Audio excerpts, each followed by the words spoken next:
Ration કાર્ડમાંથી અમારા નામ કેવી રીતે કઢાવ્યા એ અમને કાંઈ ખબર નથી. રેશન કાર્ડમાં મરણ તારીખના દાખલા આપ્યા છે અને અમારા નામ કમી કરાવી નાખ્યા છે. બોટાદના કાનિયાડ ગામે જમીન પચાવી પાડવાનું કાવતરું, જીવિત મહિલાને મૃત જાહેર કરી નામ કમી કરાવી દીધું. પાળિયાદ પોલીસ સ્ટેશનમાં નોંધાઈ ફરિયાદ. બોટાદ જિલ્લાના પાળિયાદ તાબાના કાનિયાડ ગામે જમીન પચાવી પડવાના ઈરાદે એક મહિલા સાથે છેતરપિંડી અને કાવતરું આચરવામાં આવ્યું હોવાનો ગંભીર કિસ્સો સામે આવ્યો છે. આ મામલે ભોગ બનનાર મહિલાએ પોતાના જેઠ વિરુદ્ધ પોલીસ ફરિયાદ નોંધાવી છે.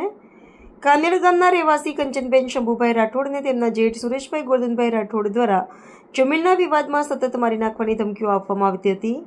મિલકતમાં ભાગ ન આપવો પડે તે માટે સુરેશભાઈ રાઠોડે એક યોજનાબદ્ધ કાવતરું રચ્યું હતું. આરોપી જેઠે કંચનબેન હજુ જીવિત હોવા છતાં ખોટા દસ્તાવેજો અથવા મરણના દાખલાનો ઉપયોગ કરીને વહીવટીતંત્રને ગેરમાર્ગે દોર્યા હતા. આધારે રેશન કાર્ડમાંથી કંચનબેનનું નામ કમી કરી દેવામાં આવ્યું હતું. શું જીવિત વ્યક્તિને મૃત જાહેર કરીને સરકારી લાભો કે મિલકત મેળવવી એ મોટો ગુનો નથી? સ્થાનિકોમાં ઘટનાને લઈને ભારે રોષ જોવા મળી રહ્યો છે અને આરોપી જેઠ સામે કડક કાયદાકીય કાર્યવાહીની માંગ ઉઠી છે. અહેવાલ રોહિત આર જતાપરા, બોટાદ. આપનો પરિચય?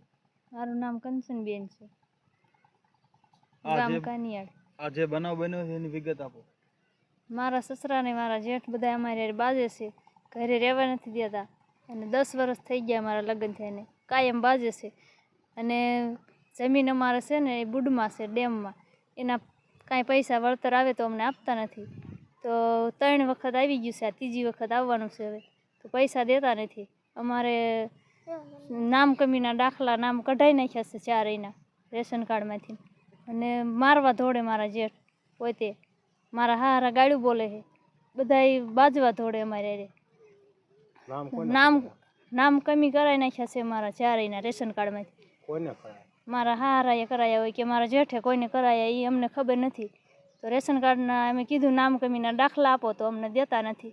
રેશન કાર્ડમાંથી અમારા નામ કેવી રીતે કઢાવ્યા એ અમને કાંઈ ખબર નથી. રેશન કાર્ડમાં મરણ તારીખના દાખલા આપ્યા છે અને અમારા નામ કમી કરાવી નાખ્યા છે. મરણનો કોનો દાખલો આપ્યો? અમારા ત્યાં 4 એના. 4 એના મરણના આપેલા? તો આપ્યા તો હોય ને તો અમારા નામ કમી ન કર કેવી રીતે થાય? અમારા નામ કમી ન થાય.